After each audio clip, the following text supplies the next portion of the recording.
Good afternoon. We in Sandparks in quite a unique situation. We are the biggest land managers in the country.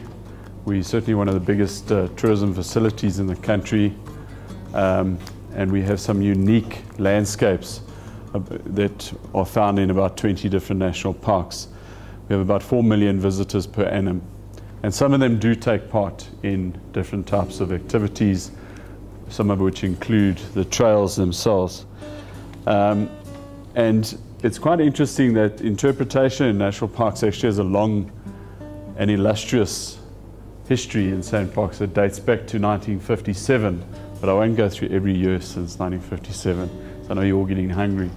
But it does go back as far as 1957, and there's other dates that jump out, like 1977 when the first trails were started, and they were actually mirrored on the trails from Umfolozi, which was started also in the 1950s. But it's interesting to note that when I started field guiding in the early 1990s myself, and Fugaza was established, there was a lot of resistance towards Fugaza from my colleagues in Kruger National Park. A lot of them felt that they were the elite in terms of guiding in the country.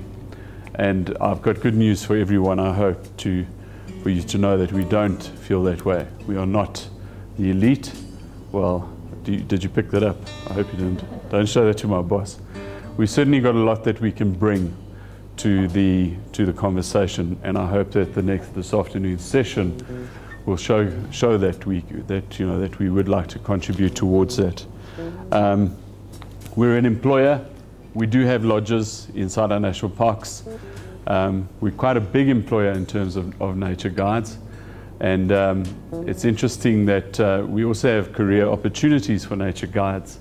Many of us have actually gone through a whole process of a career path within guiding. Both my colleague and myself started off right at the bottom and have actually gone through the various levels over the years.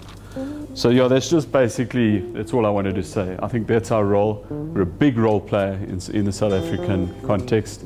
I just want to finish off quickly by saying that we have, over the last 3 years, been looking at interpretation at the top levels internationally. And the three top countries internationally are Australia, Canada, and America in terms of the type of interpretation that they present.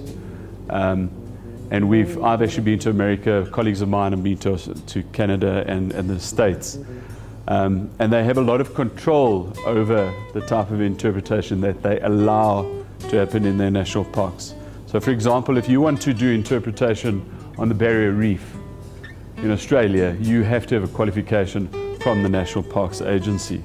But we don't want to go that route. I don't think it's necessary to go that route, because I think there's enough competency in this room and in this country to facilitate, to actually take that role on as well, as long as we work closely together on that.